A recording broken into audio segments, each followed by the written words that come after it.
Bismillahirrahmanirrahim. Assalamualaikum warahmatullahi wabarakatuh. Alhamdulillah kita sudah mendengarkan sesi pertama yang tadi yang sangat menarik, sebenarnya sangat men-challenge kita, terutama kita dari matematik ya. Kebetulan dari paparan yang sesi pertama tadi saya agak ternyuh juga karena kebetulan bulan lalu saya kebetulan ke Taiwan itu diundang untuk join program untuk high performance computing Asia Pasifik gitu. Nah di sana kita melakukan pemetaan ya, ada yang menarik gitu ya. Ternyata setelah kita analisa di sana, kita bisa kelompokkan ada negara maju sama negara yang berkembang itu bedanya di situ. Jadi negara maju itu mereka big data itulah big opportunity yang mereka bisa jadikan uang gitu. Dan yang punya data itu kita gitu, Indonesia. Kemudian di Taiwan itu negaranya kecil, datanya sedikit, tapi data yang besar dari Indonesia. Begitu juga dengan negara-negara Korea, Singapura gitu, mereka datanya dari Indonesia gitu. Apa yang membedakan ternyata menarik, negara-negara maju itu punya namanya National High Performance Computing Facility gitu. Dan itu di bawah undang-undang. Jadi ada undang-undangnya dan anggarannya. Dan ada langsung di bawah Kementerian Riset dan teknologinya gitu. Dan menarik sekali, ini intermezzo aja. Bahkan sampai mereka nelayan Taiwan itu untuk melaut itu dia dianalisa dulu sensor satelitnya, disimulasikan, oh ternyata di situ posisi ikannya, mereka tangkap hanya berapa jam balik lagi kapalnya udah penuh. Nah itu menarik sekali, itu orang matematik di situ. Jadi hampir semua bidang ada bekerja di situ. Dan itu high performance computing facility itu di Pulau Taiwan yang kecil itu aja ada 3 di utara Taipei, di tengahnya Tainan, namanya di selatannya Taichung. Jadi itu saling membackup. Saya kepikiran cek, oh ternyata semua negara berkembang nggak punya itu gitu. Itu menarik sekali dan termasuk kita. Oke, mungkin kita akan pindah sekarang ke sesi berikutnya. Ini sesi ini juga sangat menarik. Tadi kita sudah berbicara secara aplikasi. Mungkin sesi berikutnya kita akan berbicara lebih teoritis. Dan disinilah yang akan membangun nanti aplikasi itu sebenarnya dasarnya dari teori seperti ini yang kita bangun menjadi aplikasi yang real di masyarakat. Baiklah, untuk sesi berikutnya kita punya pembicara yang sangat handal, Bapak Dr. Endang Rusyaman dari Unpad. Saya kemarin coba cari-cari CV-nya gitu ya, ketemu ada blognya ini, menarik juga. Ternyata beliau lahir di Tasikmalaya, Jawa Barat ya, tahun 61. Menghabiskan masa kecilnya di kota Tasikmalaya. Kemudian beliau waktu itu mungkin masih jauh kali ya, merantau ke Bandung gitu.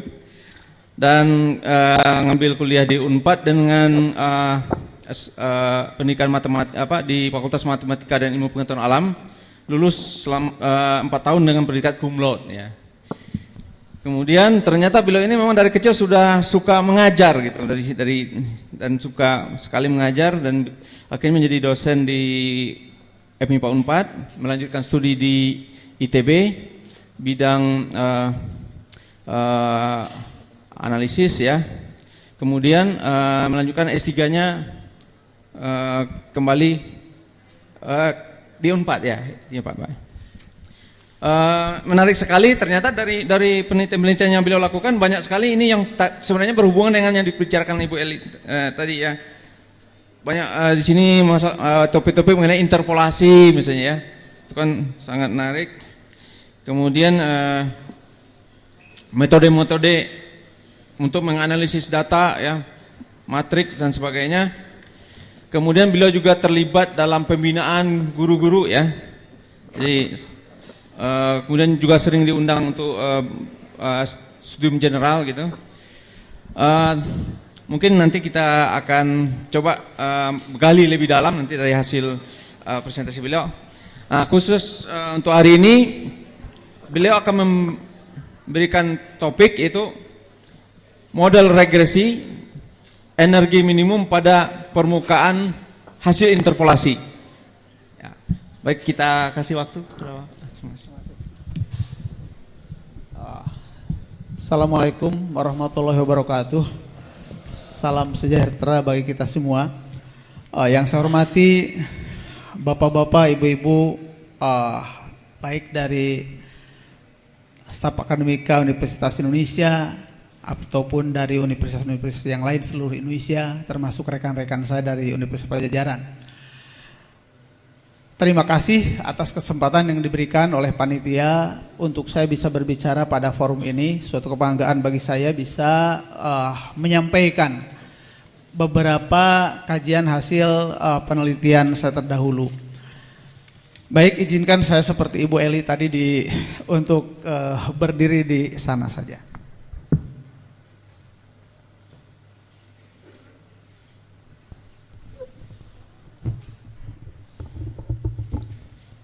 Baiklah, Bapak Ibu sekalian, bahwa pada kesempatan ini saya ingin mempresentasikan beberapa hasil penelitian kumulatif dari beberapa tahun yang lalu, kemudian sampai yang terakhir adalah pada tahun 2013 yang lalu.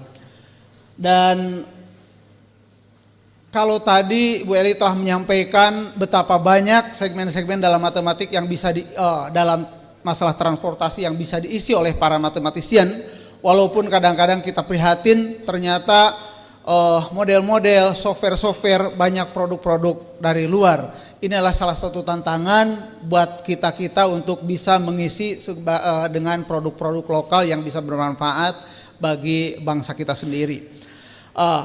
Kalau tadi telah diperlihatkan berapa banyak peranan-peranan matematik dalam masalah transportasi, maka pada kesempatan ini saya ingin mempresentasikan makalah tentang model regresi energi minimum pada permukaan hasil interpolasi.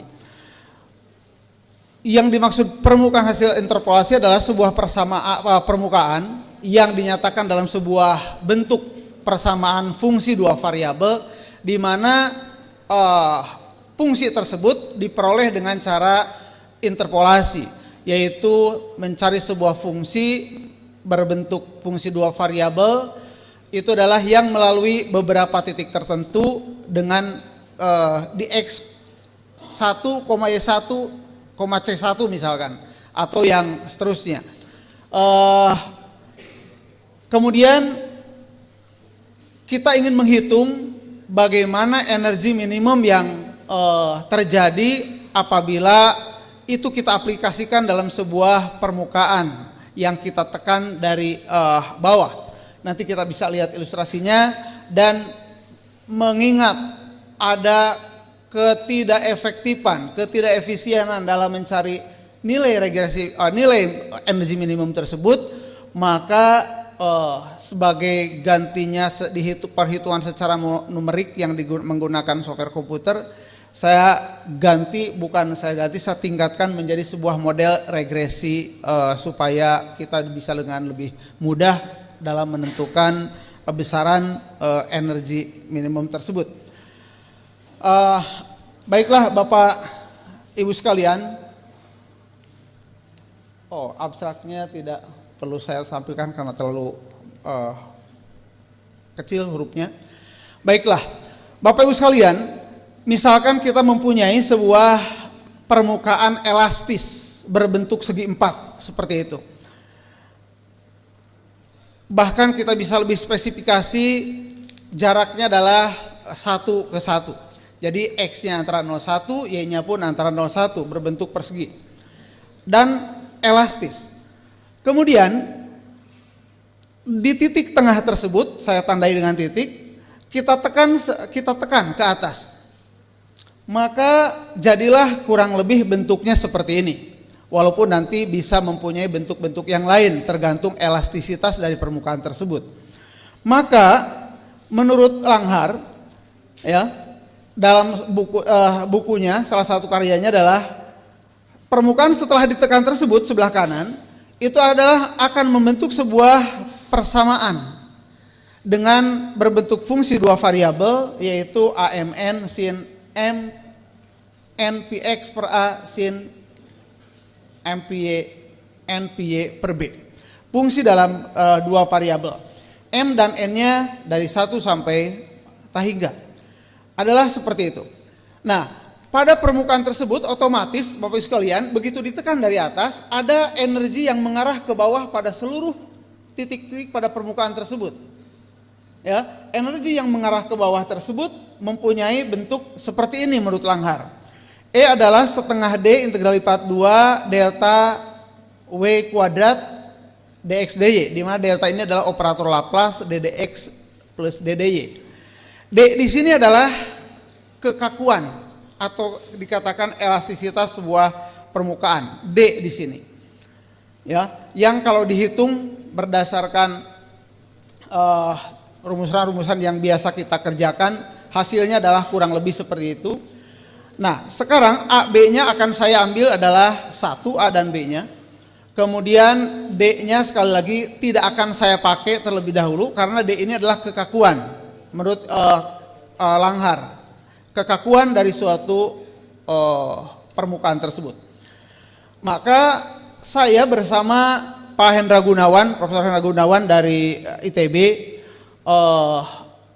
sejak tahun 2007 telah melakukan penelitian-penelitian tentang interpolasi, yaitu mencari sebuah fungsi yang seperti ini, ya, fungsi berbentuk sigma AMN sin MPX sin NPY, karena A dan B-nya adalah 1, yang melalui M kali N buah titik XI, YI, CIJ. CIJ-nya adalah ketinggiannya, Y-nya antara 01, X-nya antara 01, serta meminimumkan sebuah nilai energi,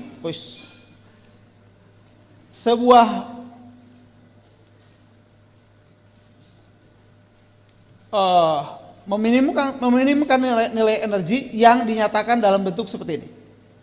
Sekali lagi bahwa delta ini adalah do 2 do x kuadrat tambah do 2 do y kuadrat.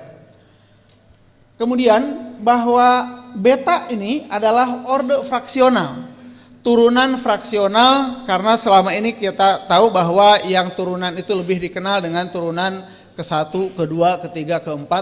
Dalam fraksional ini adalah turunan ke setengah bisa, turunan ke-3/4 bisa, turunan ke-1 bisa, dan seterusnya. Beta di sini adalah orde fraksional.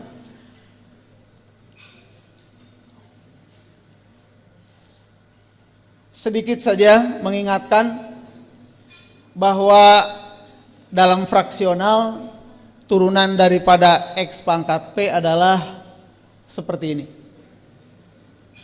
Kalau P-nya adalah bilangan asli, maka menjadi P kali X pangkat P-1. Sementara untuk trigonometri adalah seperti ini. Manakala alfanya adalah 1, turunan sin X adalah kembali akan menjadi kosinus X. Hanya mengingatkan saja Ibu sekalian. Kemudian UX, Y dalam operasionalnya yang tadinya adalah saya tuliskan dalam bentuk sigma, double sigma AMN sin MPX NPY, bisa dinyatakan kalau diuraikan adalah bentuk yang tengah ini. Kemudian sekali lagi dalam operasionalnya saya tulis dalam bentuk matriks saja. Jadi koefisiennya saja yang saya tuliskan. Maka yang dimaksud dengan A23 adalah A23 sin 2px sin 3py dan seterusnya. Kemudian pengertian daripada nilai integral tersebut, nilai energi tersebut untuk beta sama dengan 2, untuk beta sama dengan 2 berarti bukan fraksional, maka hasilnya adalah E2, saya tambahkan beta itu adalah 2, hasilnya adalah bentuk seperti ini, 1/4, bahwa nilai energi yang tadi saya tuliskan adalah 1/4 pi pangkat 4 double sigma seperti ini. Sementara kalau betanya diambil umum fraksional, maka hasilnya adalah 1/4 pi pangkat 2 beta double sigma Ya, jadi perbedaannya adalah di sini. Ini pangkat 2, di sini pangkat beta. Kemudian di sini pangkat 4, di sini adalah pangkat 2 beta secara keseluruhan. Dengan demikian, Bapak Ibu sekalian, bahwa syarat perlu yang pertama dalam hal untuk menjamin eksistensi fungsi interpolasi tersebut adalah bahwa double sigma ini harus ada nilainya. Artinya adalah nilai ini harus hingga. Syarat perlu pertama, ya. Demikian pula yang bawah, karena kita akan bicara yang bawah ini. Nah, eksistensi solusi saya dengan Profesor Hendra berdasarkan juga adalah Atkinson dalam bukunya Numerical Analysis, walaupun dia di sana bersifat lebih umum, maka eksistensi solusi tersebut dijamin yang pertama adalah dengan mendefinisikan ruang WB. WB itu adalah himpunan fungsi-fungsi yang tadi yang syarat perlunya dipenuhi, bahwa nilai ininya adalah hingga. Nah, dapat ditunjukkan dalam sebuah teorema yang tidak saya tampilkan di sini bahwa fungsi ini akan kontinu manakala betanya lebih besar daripada 1. Kemudian WB ini adalah akan membentuk sebuah ruang Hilbert terhadap hasil kali dalam. Hasil kali dalamnya adalah ini. Ya, jadi diganti AMN kuadrat menjadi AMN kali BMN. Ini adalah hasil kali dalamnya. Maka W ini adalah merupakan ruang hasil kali dalam yang lengkap. Berarti membentuk sebuah ruang Hilbert. Yang pertama itu adalah ruang fungsinya. Yang kedua didefinisikan adalah fungsinya. Fungsi UXY yang nilai di titik-titiknya itu adalah di titik-titik yang diketahuinya sama dengan 0. Ini adalah sebagai titik-titik tekannya. Jadi fungsi tersebut Vx, Y adalah himpunan fungsi-fungsi yang di XI, YI, CIJ-nya adalah 0 nilainya. Sebagai titik-titik tekan. Bisa 1, 2, 3 dan banyaknya titik bisa seterusnya. Kemudian U-nya adalah fungsi solusi. Fungsi solusi yaitu yang fungsi UX, Y yang tadi yang melalui C, I, J yang ini. Nah, dengan kita mendefinisikan ini, maka kita akan peroleh sebuah pertama adalah lema bahwa V ini akan merupakan sebuah subruang dari W. Subruang dari W yang merupakan sebuah himpunan tutup. Kemudian sedangkan U adalah himpunan bagian dari W, tutup, konveks, dan tak kosong. Kekonvekan ini adalah kekonvekan yang sebagai akan menjadi syarat perlu bagi adanya nilai optimisasi daripada nilai energi minimumnya. Seperti itu. Maka dengan adanya lema tersebut yang menyatakan V sebagai subruang yang tutup, U tutup, konveks, dan tak kosong, maka teorema eksistensi ketunggalannya adalah dijamin dengan teorema ini. Ya, maka setelah kita punya eksistensi bahwa hasil untuk menginterpolasi fungsi yang melalui titik-titik tadi dijamin keberadaannya oleh teorema ini. Ini adalah secara analisisnya. Nanti Bapak Ibu sekalian, selain di bidang analisis ini adalah ada bidang aljabarnya, ada bidang geometrinya, numeriknya barangkali, dan terakhir ingin saya tunjukkan adalah model regresinya. Nah, satu hal yang pertama adalah bahwa eksistensi daripada solusi, adanya fungsi hasil interpolasi berbentuk sebuah permukaan. Yang berikutnya adalah bagaimana kita mencari algoritma solusi tersebut. Dengan dijaminnya solusi, maka bagaimana kita mencarinya ada beberapa tahapan. Yang pertama adalah kita cari basis daripada V. Kita cari basis daripada V. Ya. Ini adalah pencariannya adalah sederhana.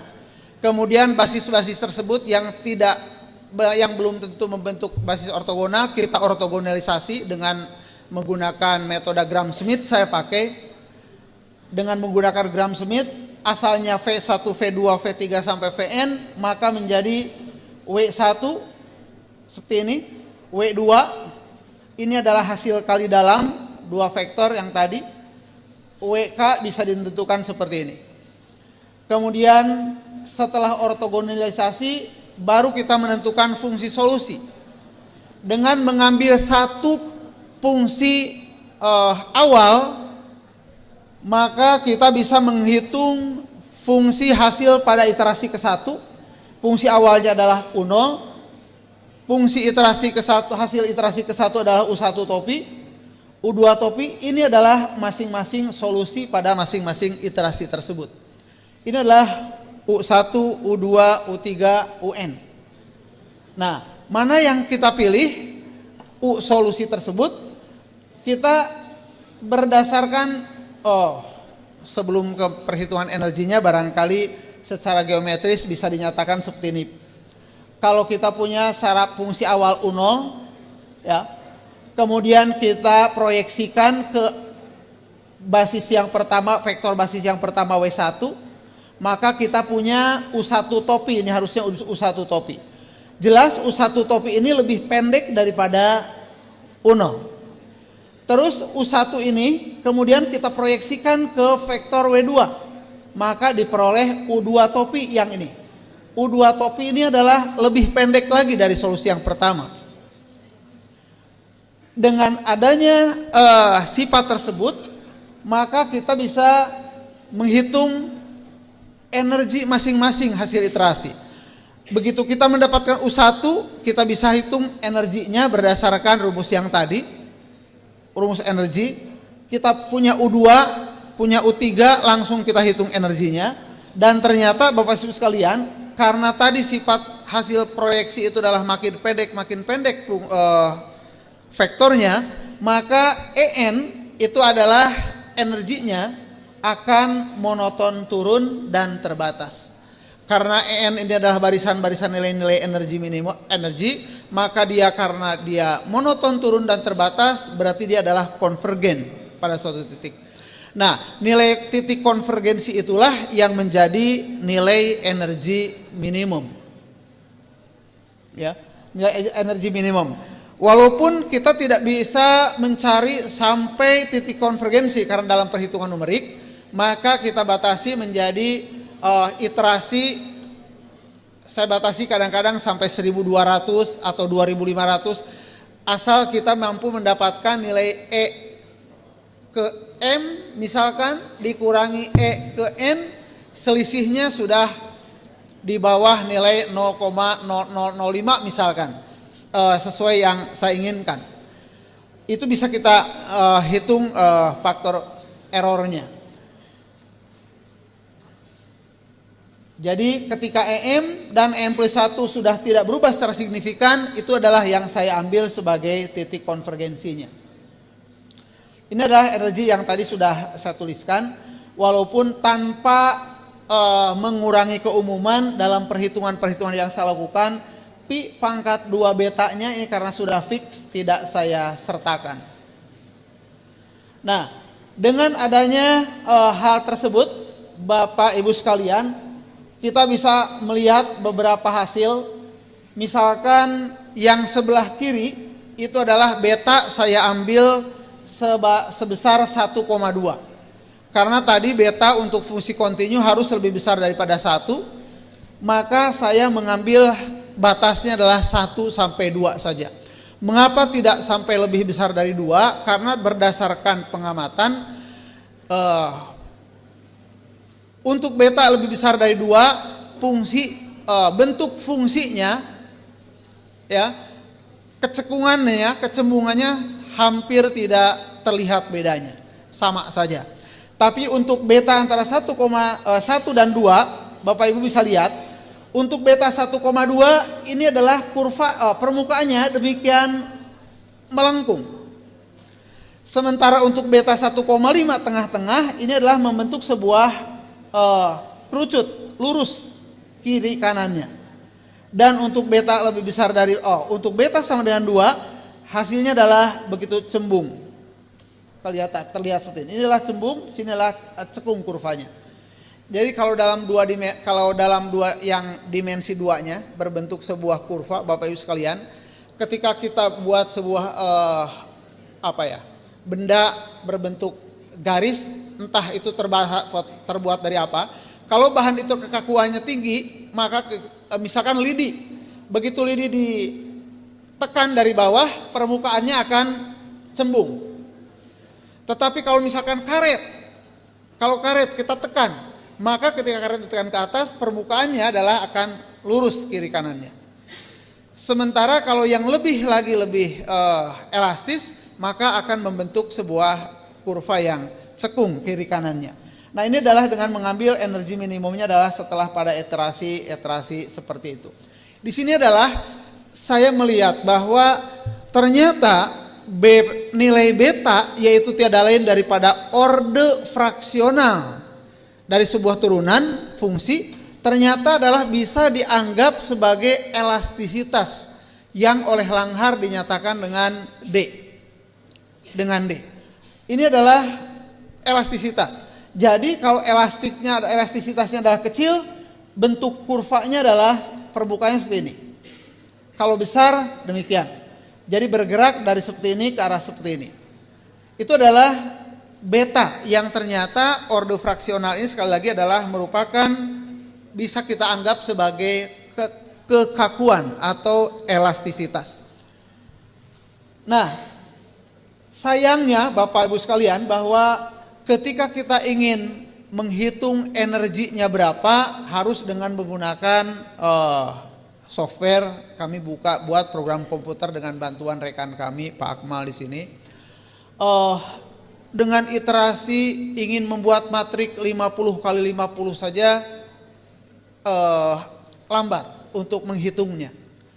Sangat tidak efisien kalau kita ingin menghitung kalau betanya sekian, ditekannya ketinggian sekian, berapa energinya dengan numerik, sungguh lama dengan program. Tapi maka saya coba dengan membuat model regresinya. Jadi satu lagi contoh, maaf. Yang sebelah kiri Ibu untuk ditekannya 2 titik. Kalau ditekannya 2 titik permukaan tersebut, kalau dia betanya 2, maka bentuknya cekung. Ditekannya di titik ini dan titik sini, Bu, Pak.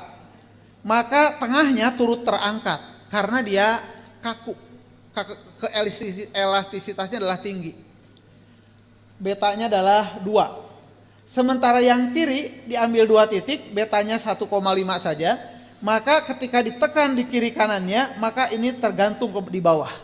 Tertinggal karena ini lebih elastis. Bayangkan kalau 3 titik seperti ini dengan beta 1,1, karena begitu elastisnya, ini adalah betul-betul terlihat kecekungan daripada permukaan hasil interpolasi tersebut. Ini juga sekali lagi menunjukkan di 2 titik pun, 3 titik pun bahwa beta senantiasa bisa kita anggap sebagai ekivalensi dari nilai D yang oleh Langhar tadi. Maka permasalahan berikutnya adalah tidak cukup efektif bila untuk menentukan nilai energi minimum digunakan software melalui ratusan bahkan ribuan iterasi. Maka saya dalam ini memandang perlu dibuat sebuah model regresi yang tujuannya adalah untuk menghitung energi minimum secara singkat. Tinggal kita substitusikan pada model tadi yang tergantung pada beta dan C. Beta adalah orde fraksionalnya. Kemudian C adalah besar tekanan yang diberikan dari bawah. Dan tekanan itu diukur oleh angka tingginya dalam koordinat Z-nya, C-nya. Itu adalah kami ukur seperti itu. Yang kedua sekaligus untuk bisa mengetahui berapa besar pengaruh elastisitas dan tekanan, elastisitas permukaan dan tekanan besar tekanan ke atas terhadap energi minimum tersebut. Nah, Bapak Ibu sekalian, bahwa setelah saya menggunakan software itu tadi, kita buat berbagai macam percobaan dengan nilai beta dan C yang berbeda-beda, maka permasalahan saya bagi 3. Yang pertama adalah permukaan ditekan di tengah-tengah di satu titik yang tadi di ilustrasi pertama. Kalau ditekan di satu titik berarti saya tekannya hanya satu satuan. Variabelnya C-nya diambil satu. Kemudian energinya jadi nanti hanya tergantung pada elastisitas permukaan saja. Yang kedua, titiknya sudah ditentukan. Titiknya sudah ditentukan, 2 titik yang saya ambil simetris. Kalau ditekan ke atas, nah ditekan ke atas berapa elastisitasnya, orde fraksionalnya, dan berapa C-nya, tingginya, itu nanti akan menentukan nilai energi minimumnya. Demikian pula kalau ditekan 3 titik yang simetris seperti ini. Saya dalam hal ini baru sampai tahap ini, baru menekan di 1, 2, dan 3 titik. Mudah-mudahan ke depan itu akan kita perluas lagi sampai N titik bahkan secara umum. Ya, karena agar dapat penelitian lagi di tahun-tahun yang akan datang. Jadi dicicil hasilnya juga. Trik ya Pak ya. Nah, hasilnya Bapak Ibu sekalian, hasilnya adalah bahwa datanya tidak saya sertakan, dengan N-nya saya ambil 20, kemudian nilai minimumnya sekian, energinya ini, maksimumnya, median, kuartilnya, dan seterusnya. Hasilnya adalah melihat scatter plotnya adalah membentuk sebuah garis lurus. Saya asumsikan ini hampir garis lurus, maka saya asumsikan ini adalah linear, maka saya ambil sebagai modelnya adalah model sederhana saja. Ini juga dengan bantuan rekan kerja saya bidang statistik, maka hasilnya adalah kita bisa melihat koefisien titik potongnya adalah, interceptnya adalah minus sekian, dan koefisien dari betanya adalah 0,69 dengan angka korelasinya adalah 0,9. Maka model yang diperoleh adalah cukup sederhana, adalah bentuk seperti ini. Demikian pula ketika kita membuat yang 2 titik. Untuk ditekan di 2 titik secara simetris, nah saya buat di sini adalah tergantung pada beta dan C. Betanya berapa, C-nya berapa. C-nya besaran tekanan ke atas, maka menghasilkan model seperti ini. Dan yang terakhir, bahwa permukaan ketika ditekan di 3 titik, datanya tidak saya tunjukkan, tapi hasil daripada perhitungan analisis ini adalah kita peroleh koefisien-koefisien seperti itu, sehingga diperoleh energi betanya adalah energi minimum yang tergantung beta dan C, adalah seperti ini. Maka inilah Bapak Ibu sekalian yang saya harapkan, walaupun akurasinya masih perlu ditindaklanjuti lebih lanjut akurasinya, tapi paling tidak model ini adalah menyederhanakan perhitungan energi minimum dari sebuah permukaan yang ditekan dari bawah di 1, 2, dan 3 titik, yang saya identikan dengan permukaan tersebut adalah hasil interpolasi dengan fungsi sinus ganda yang tadi.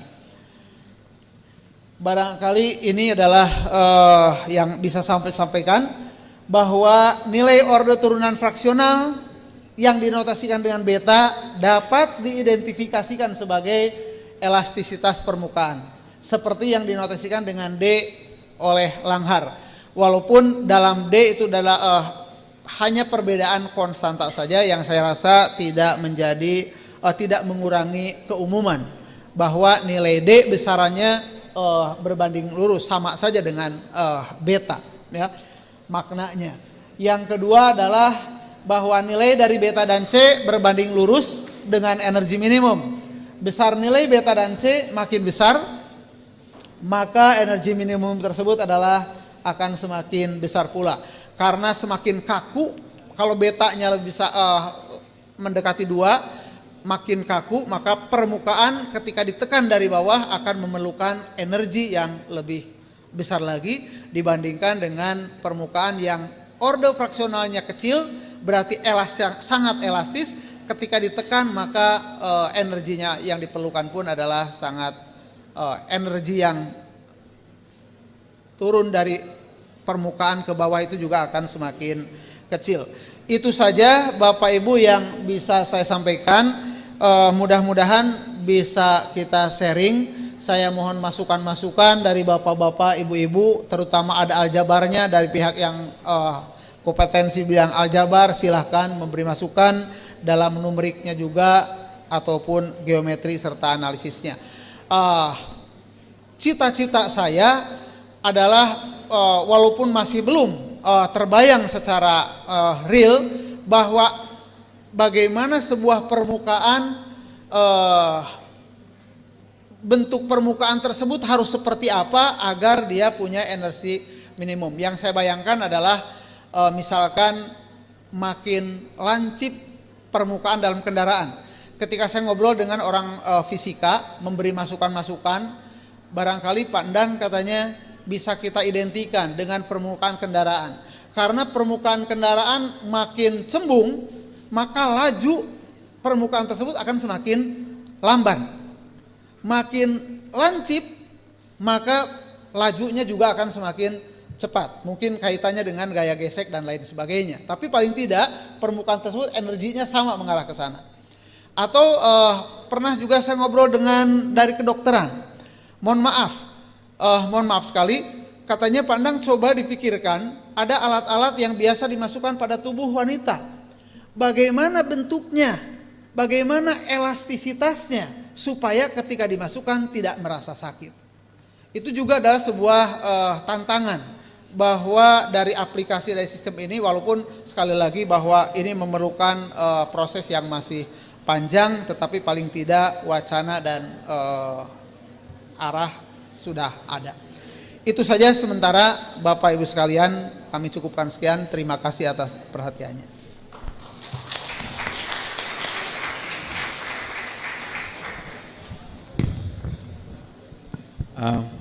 Terima kasih Bapak Endang Rusdiaman. Baiklah Bapak Ibu, tadi kita sudah menyimak bersama bagaimana sebuah penelitian yang sangat menarik ya, sebuah penelitian dasar, tapi ini melibatkan hampir semua bidang ini ternyata. Ada aljabar, analisis, numerik, geometri gitu ya. Tadi saya masih mikir-mikir apa yang dengan transportasi ya, tapi udah ada clue-nya tadi satu. Wah ini bisa ke mobil, jadi motornya makin tajam nanti Pak ya, makin kencang gitu, makin macet lagi. Oke, mungkin juga sisi modelingnya mungkin dari aspek pemodelan kemacetannya itu kali Pak nanti ya, yang bisa dilihat ya, permukaannya itu mungkin tekanannya itu mungkin dari yang motornya atau public transport dan sebagainya. Saya nggak tahu juga ya, mungkin harus komunikasi lagi nih, diskusi lebih lanjut. Baiklah, kita masih ada waktu kira-kira 10 sampai 15 menit nih maksimum. Kita kasih kesempatan pertanyaan, silakan, ini banyak bidang nih, bisa 3 pertanyaan ya, silakan Bapak, silakan.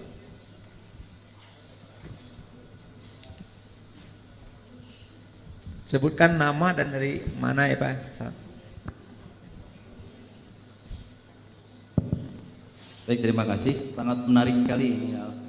Memang saya datang ke sini mengejar waktu untuk bisa mengikuti seminar yang disampaikan oleh Pandang. Melihat dari judul sangat menarik karena kaitannya terkait dengan aplikasi dari analisis aljabar dan sebagainya.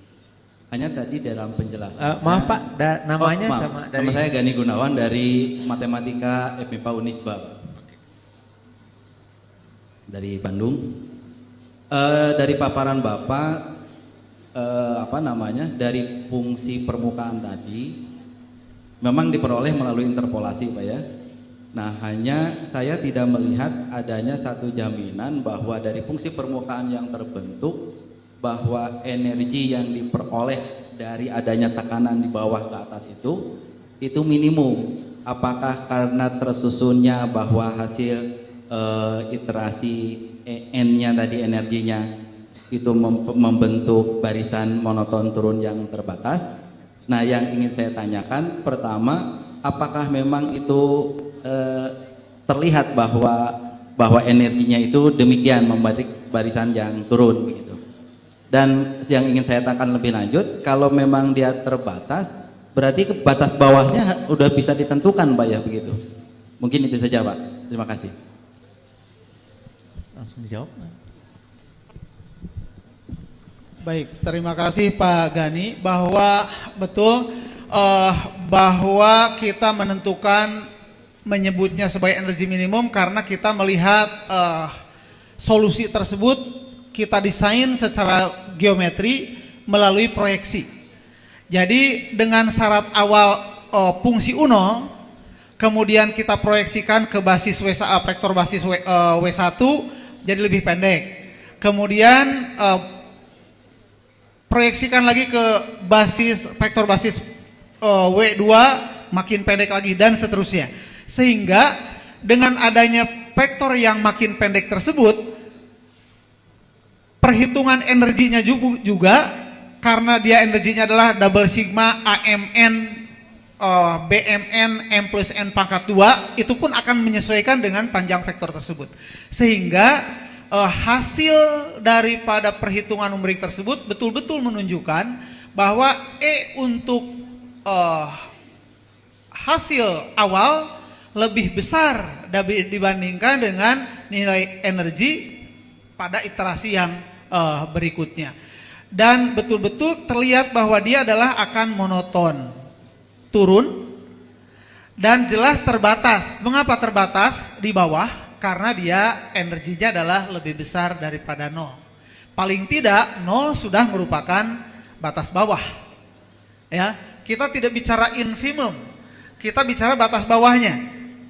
Paling tidak dibatasi oleh angka 0. Jadi dengan demikian ketika monoton turun dan terbatas, pastilah dia konvergen. Nah, konvergennya ke titik berapa, pasti itulah dia infimumnya. Jadi dia adalah pasti merupakan nilai minimum. Itu barangkali Pak Gani. Oke, masih banyak waktu ya. Ada lagi pertanyaan? Silakan Pak. Dari nama siapa? Dari institusi mana?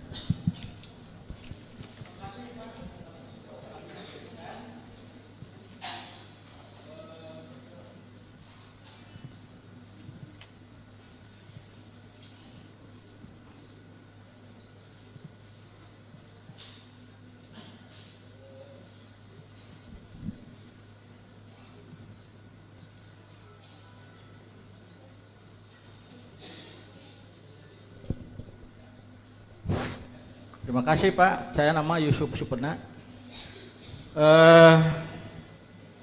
Dari mana Pak? Dari Unpad Pak. Unpad ya. Padahal di Jatinangor saja Pak nanti Pak. Ya saya dulu dosennya Penang Pak.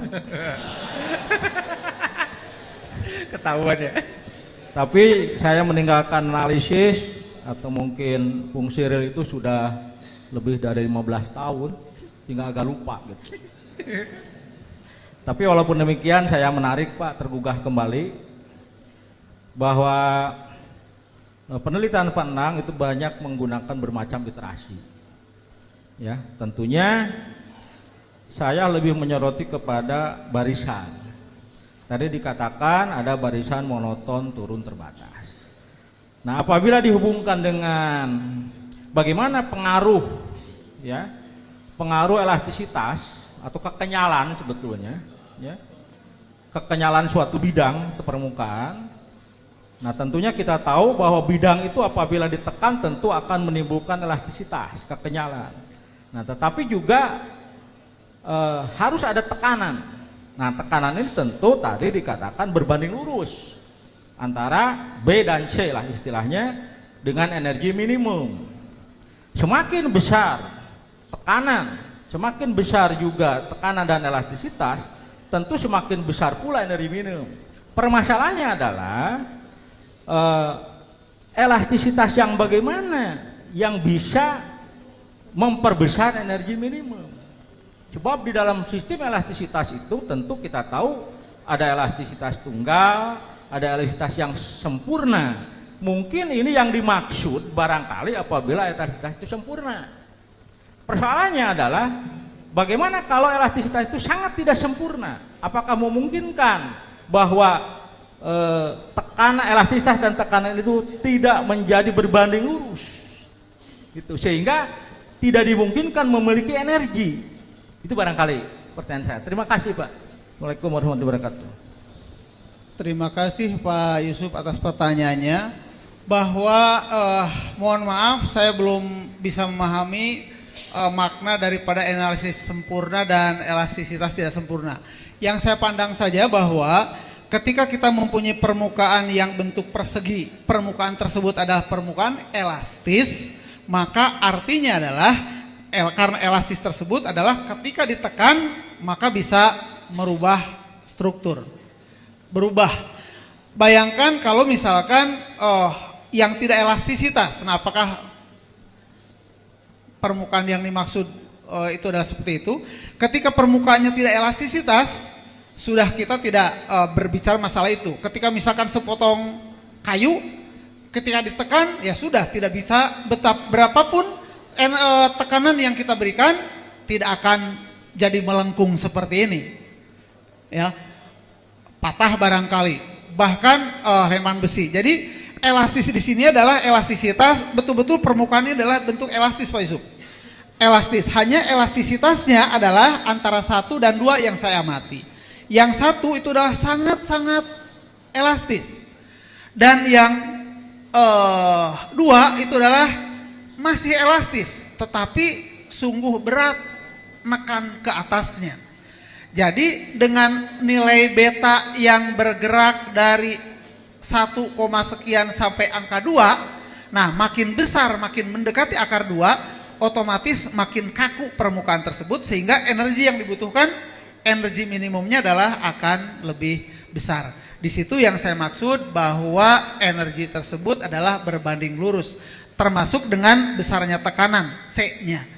Hanya satu kelemahan yang dari sini yang belum saya temukan adalah untuk beta berapa? Ya, untuk beta berapa permukaan tersebut tidak bisa ditekan seperti tadi. Karena ternyata setelah saya hitung betanya 2 Pak. Setelah dicoba dengan 2,1, 2,2, perhitungan energinya sih betul-betul maksimum, makin besar makin besar. Tetapi bentuk permukaannya hampir tidak berubah. Sudah betul-betul cembung saja seperti ini, cembung. Jadi dan energi yang dibutuhkan, energinya adalah makin besar. Nah, saya belum bisa menyampaikan beta berapa nih, sehingga energi yang energi yang terbentuk adalah tidak ada, karena tidak mengembang seperti itu. Jadi baru sampai sebatas itu, mungkin suatu saat kita bisa membatasi betanya lebih besar dari 1 itu adalah lebih kecil dari berapa, sehingga sudah tidak layak lagi untuk ditekan karena kakunya permukaan tersebut. Itu saja, sebentar Pak. Oke, masih ada satu lagi kali sih. Kalau nggak ada mungkin saya penasaran Pak. Kebetulan pas Bapak presentasi tadi ternyata menyangkut aljabar, analisis, numerik, geometri gitu ya. Saya begitu dengar numerik Pak, apalagi tadi pakai software gitu ya. Wah semangat saya kan. Kebetulan saya orang komputasi paralel juga ya.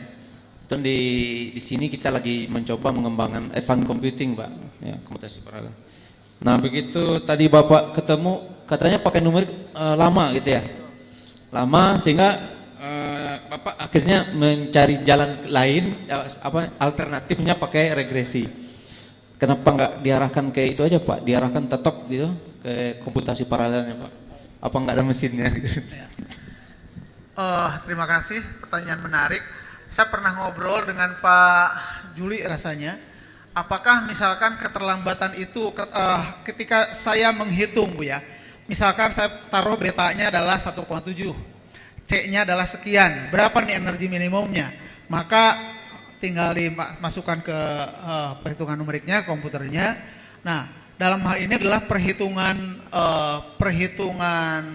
terutama lama di perhitungan yang looping itu adalah menghitung Sigma yang panjang betul, Pak ya. betul sigma karena matriknya juga misalkan bisa 90 kali 90. Kami pernah mencoba matriknya 100 kali 100 itu adalah 1 hari nggak selesai. Iya. Nah, jadi barangkali saya pernah ngobrol dengan rekan saya yang lain bahwa apakah memungkinkan untuk merubah bahasa tersebut, pemrograman tersebut supaya lebih efisien. Sudah ada Pak masukan-masukan bagaimana teknisnya, karena saya bukan orang komputer, saya serahkan saja nanti pada mereka. Itu adalah suatu tantangan buat teman-teman yang membantu saya. Pak Akmal, Pak Juli, terima kasih masukan-masukannya. Ada Nandang yang membantu mengolah statistiknya dan yang lain-lainnya. Saya ucapkan terima kasih. Terutama Pak Hendra Gunawan yang selalu menjadi inspirator bagi saya sendiri. Itu terima kasih Pak, bahwa memang jalan lain adalah dengan memperbaharui sistem pemrogramannya, tapi paling tidak dengan adanya regresi menambah bidang yang terlibat di sini. Ya, terima kasih Pak. Mungkin ini saya bisa menarik garis merahnya, benang merah kalau istilah orang benang merahnya ya. Kan tadi Bu Eli juga udah ngomong mengenai big data macam-macam. Nah ini mungkin kenapa kita orang matematik itu susah bergeraknya kan. Nah ini kebetulan di MIPA itu ada cluster riset namanya bioinformatik. Ini Pak Bakri tahu di kimia itu kita punya riset untuk mencari molekul obat Bu. Nah kerjasama sama farmasi. Jadi datanya dari farmasi. Jadi untuk mencari obat itu kita screening molekulnya, disimulasikan. Nah dicoba pakai komputer yang sudah Core i7 yang paling top itu ya. Itu sebulan nggak selesai Bu simulasinya. Begitu udah jalan 4 minggu tiba-tiba listrik mati. Dus, salam ulang lagi. Jalan lagi 4 minggu komputernya kebakar, hangus.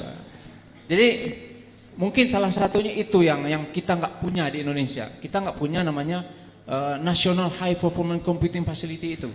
Sehingga semua orang begitu bergerak, wah macet lagi, susah lagi. Akhirnya cari jalan pintas yang mungkin sih itu juga bagus ya, tapi untuk kita berkomput sama orang yang di luar itu, ya kita ketinggalan terus. Akhirnya kemarin kita ya di cluster research kita itu Bu, kita menggunakan mesin superkomputer tapi pakai ini Bu. Jadi ada kartu grafis namanya GPU, itu sebenarnya dipakai untuk main game Pak. Tapi ternyata di GPU itu ada ribuan prosesor Bu. Nah kita akalin gitu kita kan tadi jalan pulau juga nggak ada mesin superkomputer, kita jadikan itu super game itu jadi super komputer juga. Kita pakai softwarenya dan diolah gitu sehingga si yang tadi alat untuk main game sekarang bisa ngitung. Dan itu bisa speed up-nya kita bisa tadinya 2 minggu, 3 minggu bisa sekian jam gitu. Nah mungkin ya nitip ke Ibu ya. Saya yakin nih kalau ada presiden kita sekarang yang mau kampanye gitu ya. Salah satunya itu bahwa ternyata negara maju itu mereka punya National High Performance Computing Facility. Negara yang nggak punya itu pasti negara berkembang atau terbelakang. Kalau mereka tahu itu dan mereka kampanyekan kita bisa maju dengan ini, kita atur, semua data bisa kita olah, kita kuasai, kita bisa mengalahkan negara lain.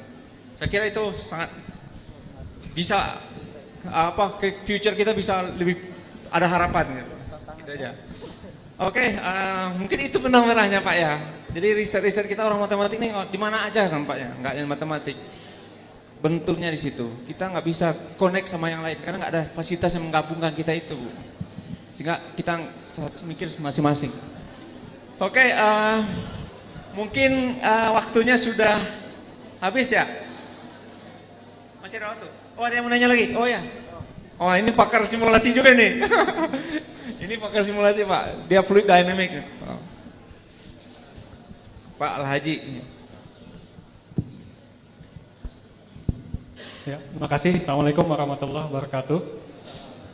Nama saya Al-Haji dari UI. Kalau yang di depan Al-Hadi, saya Al-Haji. Jadi kadang-kadang suka membingungkan. Sama seperti Pak Al-Hadi tadi ketika menyinggung masalah numerik Pak, saya juga jadi ter-challenge gitu ya. Artinya tadi Bapak sampaikan 100 kali 100 matriks gitu Pak ya. Betul Pak ya? itu waktu komputasinya begitu lama. Ya mungkin saya mengusulkan kalau boleh ya saya atau Pak Al-Hadi nanti ikut melihat permasalahannya. Mungkin nanti selain parallel computing atau kalau saya lebih melihat software apa yang digunakan, gitu ya. Jadi saya punya pengalaman misalkan kalau saya menggunakan MATLAB itu mungkin ukuran segitu sudah cukup berat, Pak. Tapi kalau kita menggunakan software yang lain itu mungkin belum problem gitu ya. Kebetulan riset saya itu melibatkan matriks yang ukurannya kalau disimpan di disk itu ukurannya gigabyte gitu ya. Jadi kalau 100 kali 100 entry-nya bilangan kompleks seharusnya nggak masalah gitu ya. Cuman ya namanya simulasi kan kita harus lihat detailnya memang seperti apa. Tapi mungkin itu sumbang saran dari saya aja. Terima kasih. Baik, terima kasih. Saya menyambut baik. Inilah barangkali salah satu tujuan kita bisa berkomunikasi ilmiah di tempat ini. Kita bisa saling sharing, kita bisa saling menutupi. Mudah-mudahan tercipta beberapa penelitian yang penelitian lanjutan di mana terjadi kerjasama antar perguruan tinggi, dan itu saya kira suatu hal yang sangat positif. Terima kasih banyak Pak, dan memang itu yang kita perlukan. Oke, masih ada lagi? Kira-kira ada lagi yang udah? Baiklah, terima kasih Pak Endang atas waktunya. Akhirnya kita sampai pada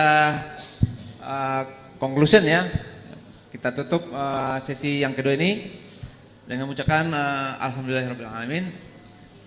Mungkin kita kembalikan ke panitia ya. Terima kasih.